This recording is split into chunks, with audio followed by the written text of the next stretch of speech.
Amigos, olá amigas, Projeto Jornadas está de volta.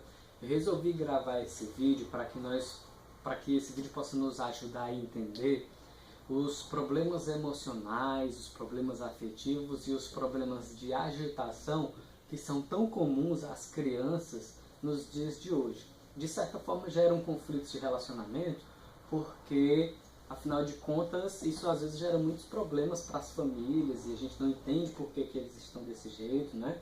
Então é importante eu trazer aqui alguns elementos que eu vou trazer nesse vídeo, mas é importante também que você entenda que esse vídeo ele não é a verdade absoluta e ele não fecha todas as situações, tá bom? É importante você procurar um profissional, um terapeuta, ou então um grupo de constelação familiar, dentre as várias outras técnicas, para poder sempre estar procurando esse desenvolvimento dessas várias questões, tá bom? Então, para a constelação familiar, o que é que acontece? A maioria dos problemas emocionais que aparecem nas crianças são problemas emocionais também dos pais, tá bom? Isso acontece porque a criança ela nasce em um ambiente onde ela é influenciada pelo inconsciente dos pais. Como se o inconsciente dos pais ele fosse uma espécie de oceano e a criança recebe esse inconsciente do seu pai e da sua mãe para formar o seu inconsciente, tá bom? No caso de uma criança adotada, ela recebe dos pais de origem e recebe também dos pais, né, adotivos. Então esses dois pais, esses dois níveis de família acabam influenciando na formação das suas questões inconscientes, tá bom? Então, quando acontecem memórias, quando acontecem traumas nos pais, acaba que esses traumas inconscientes, essas dificuldades inconscientes, muitas vezes acabam passando para as crianças, tá bom? Por isso que muitas vezes uma pessoa depressiva, se a gente for olhar, por exemplo, a sua constelação familiar, a gente vai identificar outras pessoas também depressivas, uma mãe, uma avó, tios, primos, parentes, que também apresentam depressão, tá bom? E o que é que isso significa? Não significa que essas doenças elas são genéticas, no sentido de um passar biológico dessa doença, não. Mas essas doenças elas são padrões emocionais e mentais negativos que acabam passando de inconsciente para inconsciente, tá bom? São pequenas coisas que são pegues e que na verdade acabam passando para as crianças, não porque a gente quer, não porque eles querem, mas de uma maneira, como eu estou dizendo para vocês, inconsciente, tá bom? Então acaba que quando a gente tem, por exemplo, crianças muito agitadas, a gente deve procurar a causa dessa agitação, principalmente nos pais, tá bom? Muitas vezes nós vivemos uma vida atualmente de muita correria, de muitos conflitos, de muitas dificuldades, e essa agitação, essa ansiedade dos pais acaba influenciando a agitação, a ansiedade nas crianças também, tá? E muitas vezes, quando os pais também têm conflitos emocionais, uma carência afetiva, uma agressividade, uma ausência emocional, isso também vai influenciar as crianças de uma maneira negativa, tá bom? Então, pai ausente, mãe ausente gera uma criança carente, né? Pai agitado, mãe agitada gera uma criança agitada, ansiosa. Pai agressivo, mãe agressiva, mesmo que não expresse essa agressividade, mesmo que tenha aprendido a lidar com isso, vai gerar uma criança agressiva, uma criança que vai ter conflito na escola, não é? Por causa desses conflitos entre eles, né? Às vezes o conflito também não é nem do pai e da mãe ser agressivo, mas às vezes é um conflito entre os pais, conflito ali que está inconsciente, que eles resolveram engolir para que isso não passe para a criança, né? Os dois brigando o tempo todo. Mas acontece que essa vontade de brigar que fica entre os dois ali inconsciente, acaba passando para a criança. E aí a criança vai ter conflitos no colégio, ou então conflitos entre irmãos, tá bom?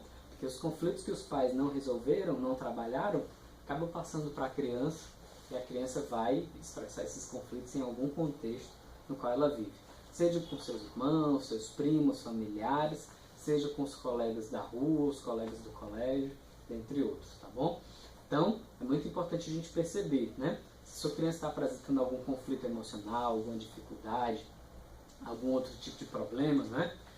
Ansiedade, agitação, é muito importante perceber o contexto familiar no qual ela vive, para ver se não tem aí uma raiz familiar para esses problemas de agitação, esses problemas emocionais, tá bom? É claro que podem acontecer fatores na vida da criança, Pode ser que o ambiente familiar seja tranquilo, mas a escola seja um ambiente de muita agitação, de muita cobrança, de muitas pressões, e isso gere a ansiedade na criança, né? Pode ser que seja um problema com o professor, pode ser que seja algum trauma com algum coleguinha que ele passou, que ela passou, que acaba gerando também essa ansiedade, essa agitação, ou então essa tristeza, esse retraimento também na criança, tá bom? Mas em geral isso é a minoria dos casos, 10, 15, 20% dos casos. Acho que 60, 70, 80% dos casos, as crianças têm os mesmos conflitos emocionais dos seus pais. Então eu vejo chegar para mim muitos pais, muitas vezes, hiperagitados, hiperansiosos, hiperagressivos, que relatam que seus filhos estão com problemas, mas eles não conseguem enxergar em si a raiz desses problemas. E muitas vezes até recebem com uma animosidade negativa quando nós espelhamos isso para eles, que eles também precisam se tratar para que o ambiente familiar seja um ambiente emocionalmente saudável, né? Hoje em dia a gente tem que quebrar a ideia de que somente as pessoas que têm algum tipo de loucura, de problema psicológico, vai procurar um profissional de saúde, vai procurar um terapeuta, um psicólogo, tá bom? Todos nós devemos, em algum momento da nossa vida, procurar psicólogos, coaches, terapeutas, profissionais de saúde, profissionais de desenvolvimento humano, psicopedagogos, tanto para o nosso crescimento como para o crescimento dos nossos familiares, dos nossos filhos, tá? Tudo isso deve ser encarado cada vez mais como algo fundamental para o nosso crescimento, para a promoção da nossa saúde e para a prevenção de doenças. Então, antes do seu filho adoecer, leve ele a um psicólogo, leve ele ao terapeuta, procure grupos de constelação familiar na sua cidade, resolver seus conflitos aí de casal, para que tudo isso não esteja passando para os filhos, tá? Quando a gente vê isso acontecer, muitas vezes a criança faz várias sessões e não melhora, justamente porque os pais eles estão fechados para essa ideia, para essa possibilidade de cura acontecer na família, né? Ele acha que a criança é o problema, então o psicólogo ele tem o dever, a obrigação de curar a criança, de mudar a criança, enquanto que na verdade no ambiente familiar nada muda, né? E aí não adianta, sei lá, 30 minutos, 40 minutos, 1 hora por semana com o psicólogo, se ela passa a semana toda no ambiente familiar de conflito, de agressividade, ou então de ansiedade, ou então de ausência, de carência, de depressão. Então esse ambiente familiar vai influenciar muito a formação inconsciente dessa criança. Eu vejo alguns pais dizendo assim, mas nós evitamos que chegue a ele, nós evitamos que chegue a ela, a gente não briga na frente deles. Mas o ambiente de conflito ele passa inconscientemente para a criança. Nós carregamos conosco o tempo todo nossas questões e às vezes em pequenas palavras, às vezes até no tom de voz, isso acaba passando também para as crianças e eles captam tudo. As crianças são mais inteligentes do que o que nós acreditamos. Então eles captam tudo aquilo que acontece no ambiente familiar, né? Muitas vezes também a gente tem problemas devido às frustrações dos pais, a vida não vivida, né? Então o pai, por exemplo, ele queria muito, muito, muito fazer direito, ou fazer medicina, ou fazer uma viagem internacional. E aí de alguma forma ele projeta no filho, na filha, essa necessidade, essa carência que é dele, né? Então eu quero muito que meu filho faça direito, quero muito que meu filho faça medicina, quero muito que minha filha faça uma viagem internacional, né? Então às vezes os pais tentam dar para os filhos esse melhor, se esquecem que o melhor que podem dar é pais inteiros, felizes, realizados, né? Então a melhor coisa que nós podemos dar para os nossos filhos é esse nosso amor, esse nosso afeto. Mas a gente só pode dar esse amor saudável quando nós somos pessoas saudáveis, inteiras, equilibradas. Então devemos procurar ser pessoas melhores para poder dar o melhor para a nossa família, para os nossos filhos, tá bom? Então é importante você perceber o que é que está acontecendo com seus filhos, porque eles são termômetros do que acontece, na verdade, nesse ambiente familiar, excetuando alguns raros casos em que realmente a criança passa por um problema externo, com um familiar, um problema com um profissional, um professor, um coleguinha de escola, mas isso são a minoria dos casos.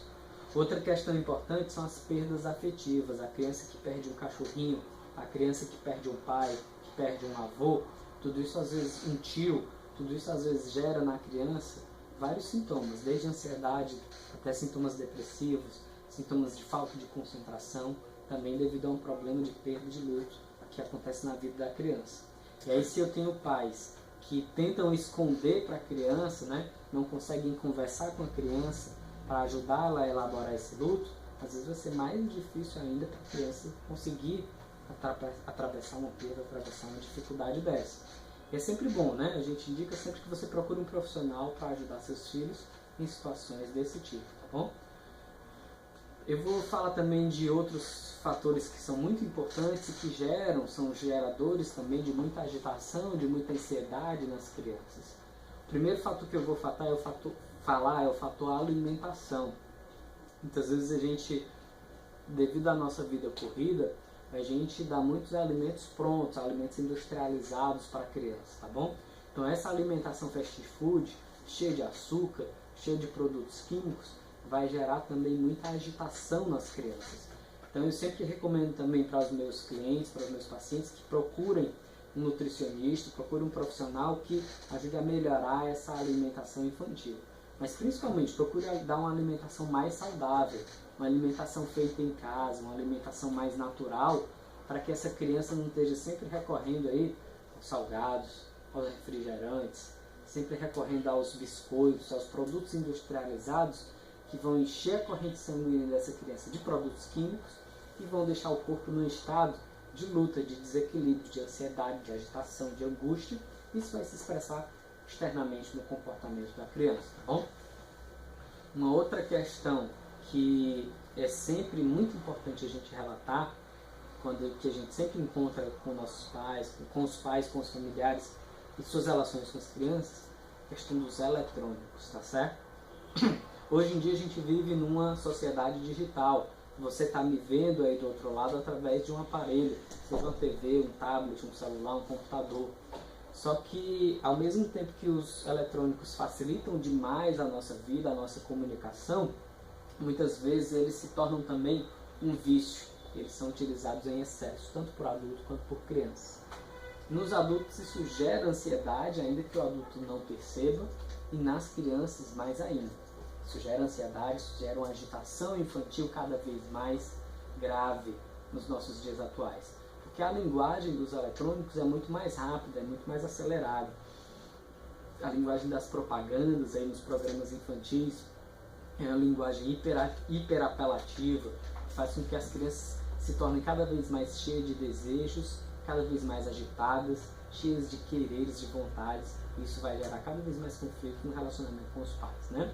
Então é importante você limitar o acesso da sua criança aos eletrônicos. E aí, assim, se a criança está passando mais do que 4, 5 horas por dia, tente reduzir para 4 ou 5 horas por dia. Se ela está passando um pouco menos, 3, 4 horas, tente reduzir para 3, para 2 horas, tá bom? Mas não deixe a criança ficar o tempo todo no celular, não deixe a criança ficar o tempo todo no computador, na televisão, porque isso vai gerar uma agitação mental. Todo aparelho eletrônico ele emite ondas, e essas ondas elas vão agitando o nosso cérebro, e na criança vai gerando uma agitação infantil cada vez maior. E mais ainda, ela vai ter muita dificuldade depois em pegar um livro, uma apostila para estudar. Porque o livro ela tem que ler, o livro ele não conversa com ela como um aparelho eletrônico, né? Então, ainda que a gente deva utilizar esses recursos eletrônicos, a internet, as videoaulas, para poder aprender mais, a gente deve ensinar as crianças a ficar mais tempo fora dos eletrônicos. Utilizar jogos educativos, utilizar brinquedos, utilizar formas de se divertir que não utilize sempre os eletrônicos, tá bom? Os desenhos, utilizar aí, né? A gente deve resgatar aquele hábito antigo de contar histórias para nossas crianças desde a infância, desde a primeira infância, para a gente criar neles uma memória positiva ligada aí aos livrinhos, ligadas às histórias, né? Para que essa criança possa depois desenvolver o hábito de estudar, tá bom? E aí não adianta também eu querer educar a criança e não me educar.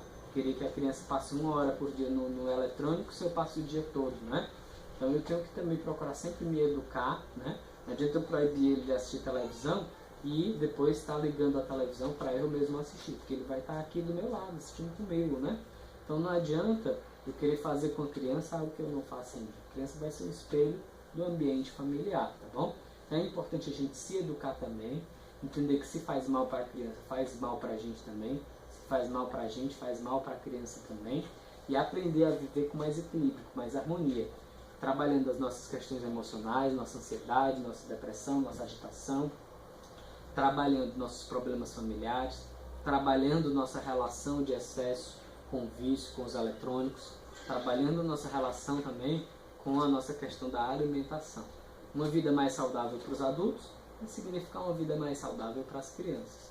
Uma vida equilibrada para as crianças é uma vida equilibrada para os adultos, tá bom? E a criança sempre vai ser um espelho do seu ambiente familiar. Então é muito importante você ter consciência dessas questões para ir gerando essas mudanças, para ir gerando essas questões aí, né, num relacionamento com a sua criança, com o seu familiar, com o seu parente, tá bom? Uma outra questão importante, é muito importante ter cuidado também com a questão dos limites, não é? E aí muitas crianças têm a cada vez mais dificuldade com essas questões dos limites. Os pais vão deixando a criança fazer o que ela quiser, e aí depois tem dificuldade, né, quando essa criança se torna um adolescente, um jovem, de colocar esse limite. Então, dar limites, a gente tem que entender que também é dar amor, né? A amorosidade, ela passa pela educação também, né? Dar amor não significa sempre fazer o que a criança quer, né? Precisamos dar esse limite, precisamos educá-las para o que é certo e o que é errado. Uma criança com 3, 4 anos de idade já entende o que é certo e o que é errado, mas ela vai continuar fazendo errado se ela nunca receber nenhum tipo de represália em relação a isso. Nós não devemos bater nas crianças, isso hoje em dia é crime, e a criança ela não associa a violência, a agressividade, à educação, né? Ela só vai receber com isso negatividade e vai fazer quando os pais não estiverem por perto. Nós devemos dar a educação, nós devemos dar o limite e ensinar o que é certo e errado, mas nós devemos botar esse limite em nós também. Não é só querer que eles tenham um limite, não. E nós devemos ensinar a criança a viver melhor, a viver com qualidade de vida, a viver com equilíbrio emocional, com saúde, alimentação, exercícios, bons relacionamentos afetivos, e devemos sempre procurar um profissional quando nós precisarmos de ajuda naqueles aspectos que nós não conseguimos trabalhar sozinhos, tá bom? Então leve o quanto antes a sua criança a um terapeuta, a um psicólogo, a um grupo de constelação familiar, para que você possa trabalhar essas questões antes delas se tornarem realmente um problema, tá bom? Isso não esgota todas as possibilidades de problemas, de dificuldades infantis, isso é apenas um início, tá bom? A ideia é que com esse vídeo você desperte algumas questões, algumas reflexões e procure um profissional para trabalhar outras questões, para lhe orientar em outras questões que extrapolam esse conteúdo desse vídeo. Não adianta eu fazer um vídeo com 1001 informações e ele ficar grande demais a ponto de ninguém assistir, não é? Então, para suas questões específicas que não foram aqui trabalhadas, nessas questões gerais, procure um profissional, procure um grupo, né? Procure uma orientação para você poder lidar melhor com as suas questões aí com a sua criança, tá bom? Projeto Jornadas fica por aqui. Curta, comente, compartilhe para que esse trabalho chegue a outras pessoas. Continue acompanhando os nossos vídeos e até a próxima. Gratidão a todos e todas, forte abraço e até mais.